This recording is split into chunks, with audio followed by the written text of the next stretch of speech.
Gulliver's Travels by Jonathan Swift. Part II. A Voyage to Brobdingnag. Chapter 7. The author's love of his country. He makes a proposal of much advantage to the king, which is rejected.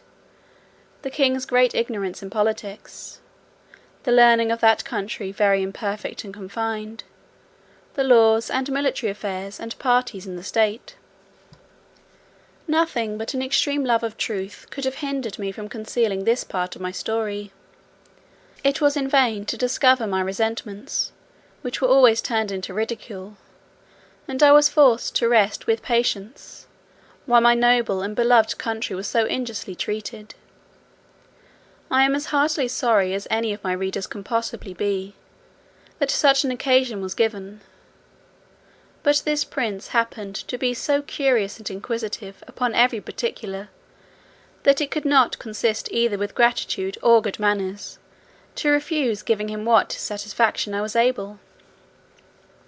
Yet thus much I may be allowed to say in my own vindication, that I artfully eluded many of his questions, and gave to every point a more favourable turn, by many degrees, than the strictness of truth would allow.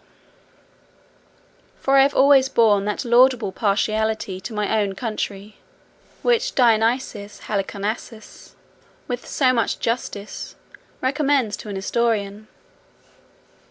I would hide the frailties and deformities of my political mother, and place her virtues and beauties in the most advantageous light. This was my sincere endeavour in those many discourses I had with that monarch, although it unfortunately failed of success. But great allowances should be given to a king, who lives wholly secluded from the rest of the world, and must therefore be altogether unacquainted with the manners and customs that most prevail in other nations, the want of which knowledge will ever produce many prejudices, and a certain narrowness of thinking, for which we, and the politer countries of Europe, are wholly exempt. And it would be hard indeed, if so remote a prince's notions of virtue and vice were to be offered as a standard for all mankind. To confirm what I have now said, and further to show the miserable effects of a confined education, I shall here insert a passage, which will hardly obtain belief. In hopes to ingratiate myself further into his majesty's favour, I told him of an invention, discovered between 300 and 400 years ago, to make a certain powder, into a heap of which the smallest spark of fire falling would kindle the whole in a moment, although it were as big as a mountain, and make it all fly up in the air together, with a noise and agitation greater than thunder. That a proper quantity of this powder, rammed into a hollow tube of brass or iron, according to its bigness, would drive a ball of iron or lead with such violence and speed, as nothing was able to sustain its force. That the largest balls thus discharged would not only destroy whole ranks of an army at once, but batter the strongest walls to the ground, sink down ships, with 1,000 men in each, to the bottom of the sea, and when linked together by a chain, would cut through masts and rigging, divide hundreds of bodies in the middle, and lay all waste before them.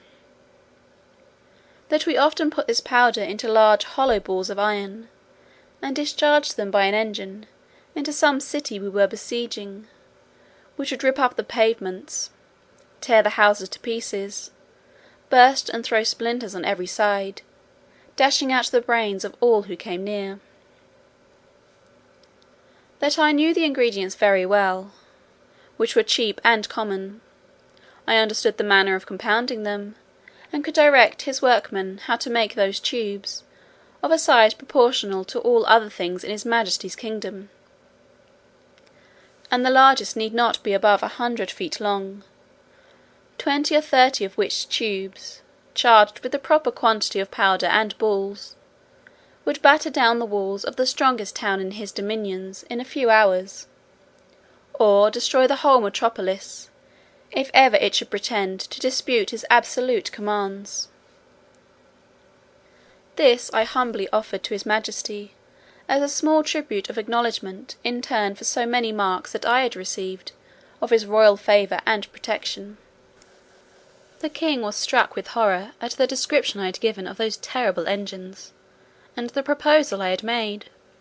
He was amazed how so impotent and grovelling an insect as I, these were his expressions, could entertain such inhuman ideas, and in so familiar a manner as to appear wholly unmoved at the scenes of blood and desolation which I had painted as the common effects of those destructive machines, whereof, he said, some evil genius, enemy to mankind, must have been the first contriver. As for himself, he protested, that although few things delighted him so much as new discoveries in art or in nature, yet he would rather lose half his kingdom than be privy to such a secret, which he commanded me, as I valued my life, never to mention any more.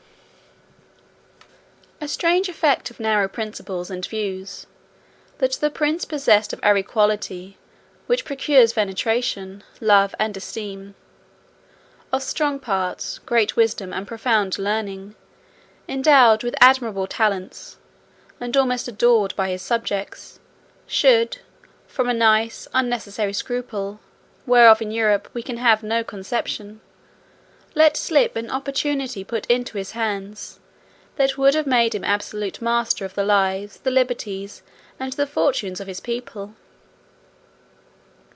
Neither do I say this with the least intention to detract from the many virtues of that excellent king, whose character, I am sensible, will on this account be very much lessened in the opinion of an English reader.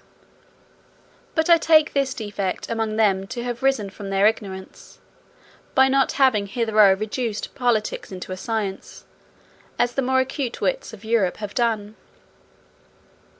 For I remember very well, in a discourse one day with the king, when I happened to say, that there were several thousand books among us written upon the art of government, it gave him, directly contrary to my intention, a very mean opinion of our understandings. He professed both to abominate and despise all mystery, refinement, and intrigue, either in a prince or a minister. He could not tell what I meant by secrets of state, where an enemy or some rival nation were not in the case.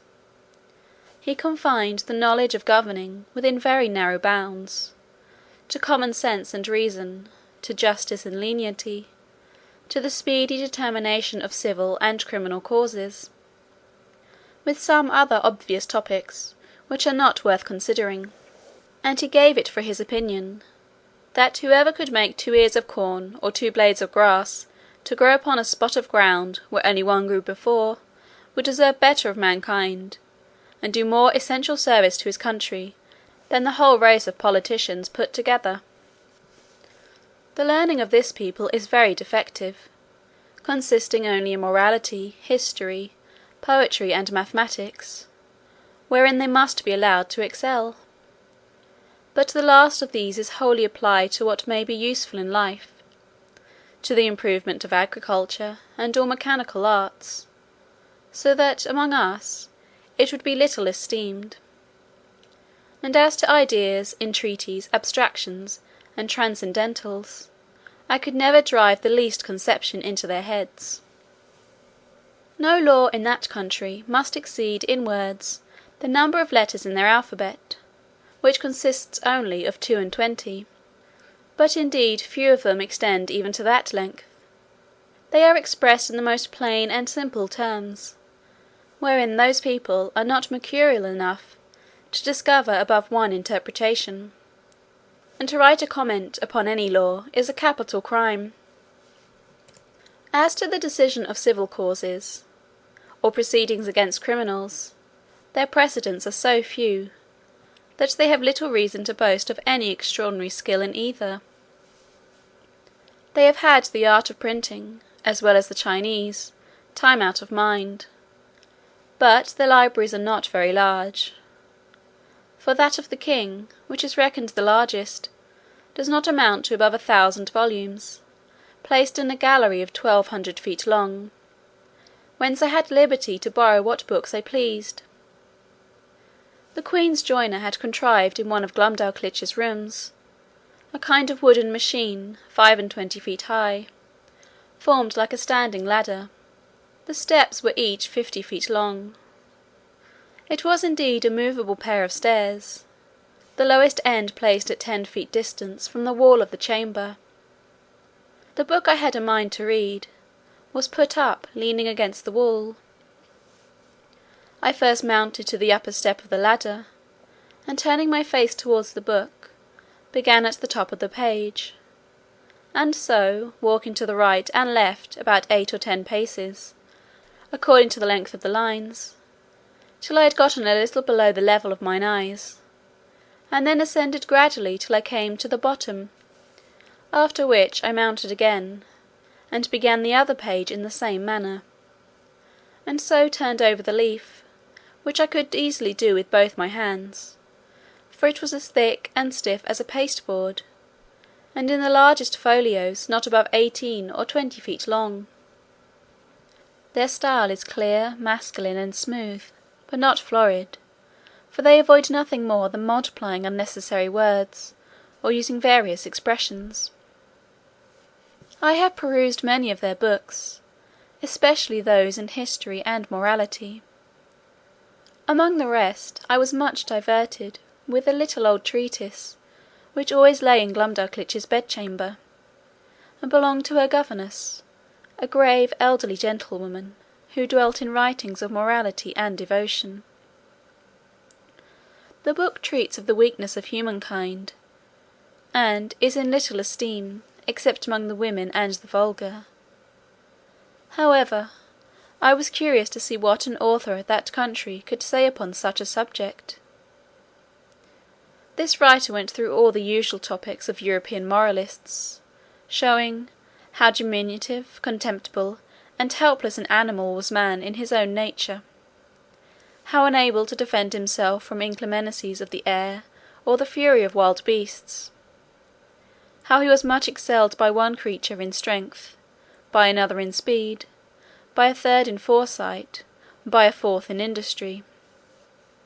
He added, that nature was degenerated in these latter declining ages of the world, and could now produce only small abortive births, in comparison of those in ancient times.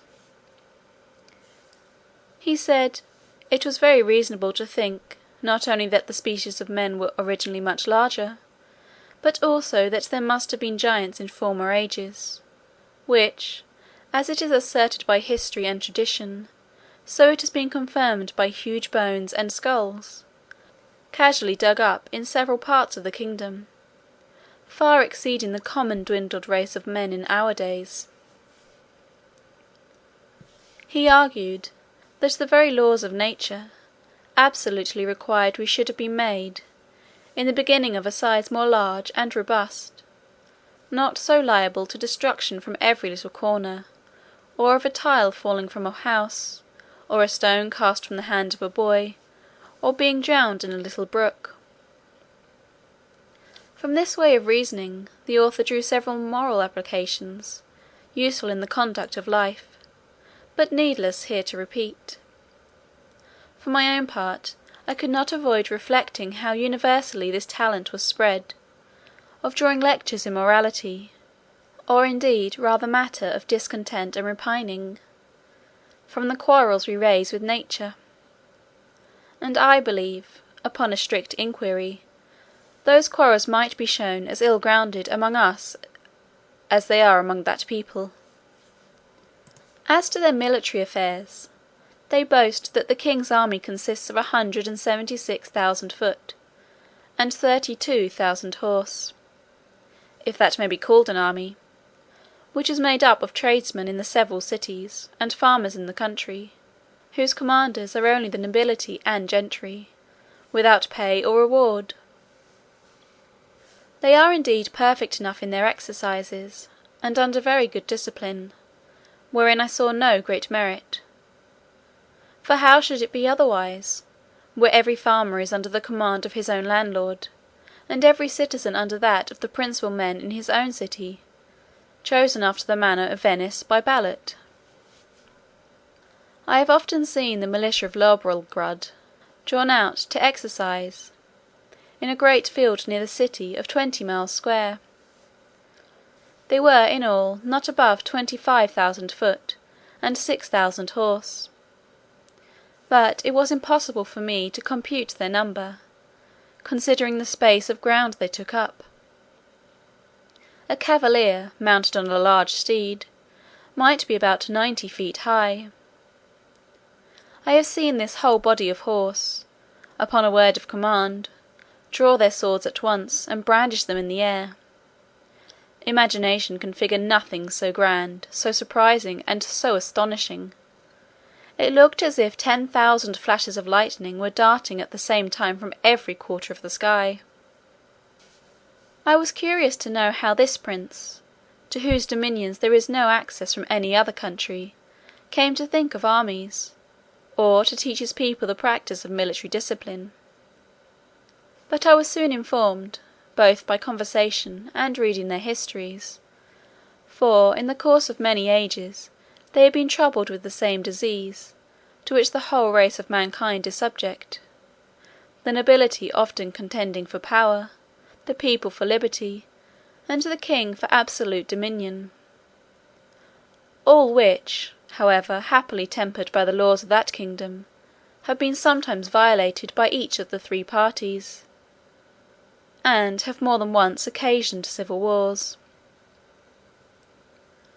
The last whereof was happily put an end to by this prince's grandfather, in a general composition; and the militia, then settled with common consent, has been ever since kept in the strictest duty.